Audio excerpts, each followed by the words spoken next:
Bonjour à toutes et à tous, bienvenue sur votre chaîne d'information régionale Grand Littoral TV en ce mardi 11 juin. On va tout de suite démarrer avec la météo du jour. Enfin une amélioration, le retour du soleil ce matin dans la région. La journée va plutôt bien démarrer et sous un beau ciel bleu. Rapidement, malheureusement à la mi-journée, les nuages seront de retour. Et de nouveau, quelques averses seront possibles localement. D'une manière générale, l'ambiance reste assez fraîche aujourd'hui pour les températures comptées 17 degrés à Saint-Omer, 16 degrés à Calais, à Boulogne ou au Touquet. La météo complète, bien sûr, après ce journal. À la une, tout d'abord, l'actualité sport du littoral. Et vendredi, l'USBCO qui a surpris tout le monde en nommant Laurent Guyot entraîneur. Le club se devait de trouver un successeur à Olivier Frappoli, parti à Laval. Et les dirigeants sont donc allés chercher celui qui a déjà dirigé les Rouges et Noirs du temps de la Ligue 1 en 2009-2010. Mais à l'époque, l'aventure s'était arrêtée net. Après la descente en Ligue 2 et de mauvais résultats, Laurent Guyot retrouve ainsi l'USBCO et va devoir convaincre surtout les supporters plutôt sceptiques quant à ce choix. Les dirigeants, eux, affichent leur confiance et leur objectif, assurer la progression du club et retrouver la Ligue 2 d'ici à 2 ans. On écoute Laurent Guyot, nouvel entraîneur de Boulogne, lors de sa présentation, au micro de Louis Caillé. Je suis le plus heureux des présidents.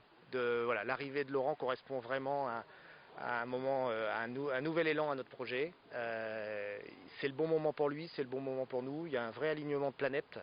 On sent en quelques heures, dans les deux trois rencontres qu'on a eues, ça y est, l'enthousiasme est là, la complicité est née, elle existe avec Aurélien. On est prêt, c'est-à-dire que voilà, il n'y aura pas de temps d'observation. Toute l'expérience que nous avons, toute la connaissance qu'il a du public boulonnais, de la population boulonnaise, de la région boulonnaise, va nous permettre de tout de suite travailler. L'expérience de grand joueur qu'il a été, ces 10 années d'entraîneur font qu'il va savoir prendre ce groupe à bras le corps dès les premières séances d'entraînement. C'est quelqu'un qui a beaucoup de personnalité, c'est quelqu'un qui a beaucoup d'envie, beaucoup d'enthousiasme. On a le même challenge au même moment. Donc voilà, parti pour 2 années qui vont être fructueuses sans aucun doute. On vient donc d'entendre le président de l'USBCO Reynald Delattre. Je vous propose d'écouter bel et bien le nouveau coach Laurent Guyot. La pression, à partir du moment où on fait ce métier-là, c'est permanent, on aime ça et c'est ce qui nous donne cette énergie. Maintenant, ça fait 10 ans, donc il y a beaucoup de choses qui ont changé. Ce qui n'a pas changé, c'est mon amour pour la région. Comme je l'ai dit tout à l'heure, j'ai un enfant qui est né ici, donc on y est quelque part attaché à vie. Et puis c'est aussi beaucoup de bons souvenirs. Donc quand l'opportunité du projet s'est présentée, ce qui m'a motivé, c'était aussi de se dire que j'arrivais dans une région que je connaissais bien, avec une mentalité que je connaissais, que j'appréciais, et avec laquelle j'avais envie de revivre quelque chose. Dans l'actualité nationale et également quelques mots hier matin de ces tags antisémites à la gloire de Mohamed Merah, découverts sur la maison de Latifa Benzlaten, la mère d'une des victimes du terroriste responsable des tueries de mars 2012 à Toulouse. Depuis 7 ans, cette femme ne cesse pourtant de délivrer un message de paix, de tolérance et de fraternité. Elle était d'ailleurs passée il y a quelques jours dans la région pour évoquer son combat contre le fanatisme. Latifa Ibn Zlaten avait notamment échangé avec des lycéens pour leur parler de l'importance de l'école républicaine, de la laïcité, du respect. Je vous propose de l'écouter, c'était le 7 mai dernier au micro de Lucille Berthe Constant sur Grand Littoral TV. Je ne peux pas sentir de haine parce que j'ai pas grandi dedans. Et la force, comme je vous dis, quand vous perdez un fils de 30 ans, un fils que c'est ma moitié aujourd'hui qui est parti. J'avais beaucoup de complicité avec Ahmed. Ahmed, c'était vraiment ma moitié. Alors j'ai pas le droit de sombrer dans cette souffrance et je dois continuer. Parce que pourquoi je continue? Parce qu'à chaque vie que je sauve, Ahmed, mon fils est en train de grandir à travers cette association Ahmed. Et je ne dois pas reculer en arrière. Parce que vous sauvez une vie, vous sauvez la vie des autres et je dois continuer à chaque jour de faire cette combat, cette mission que je ramène.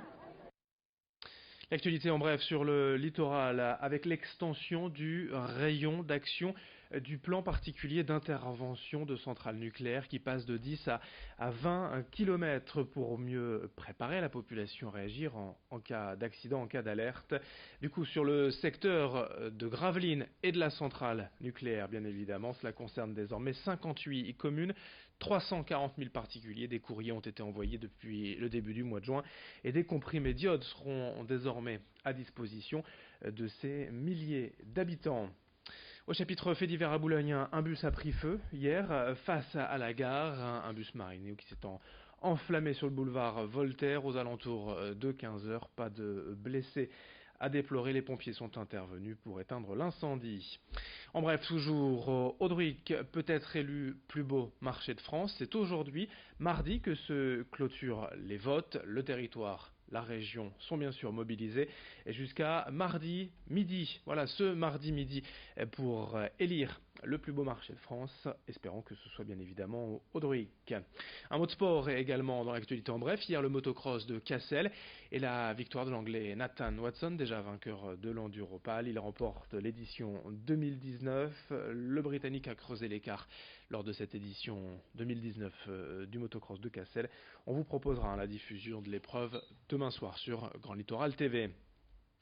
On termine ce journal avec un phénomène déjà évoqué ici régulièrement, la disparition progressive des abeilles. Dans la région, les apiculteurs tentent de contrer ce fléau et le département du Nord les aide à installer de nouvelles ruches sur plus de 3500 hectares d'espaces naturels sensibles acquis ou gérés par des tiers.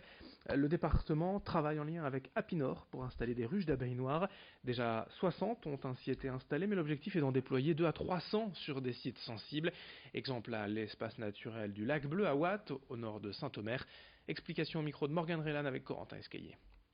À partir du moment où il y a un accompagnement humain, puisque ces zones humides, on les a créées de manière tout à fait artificielle, on a effectivement des résultats surprenants et en rapidité et en dimension.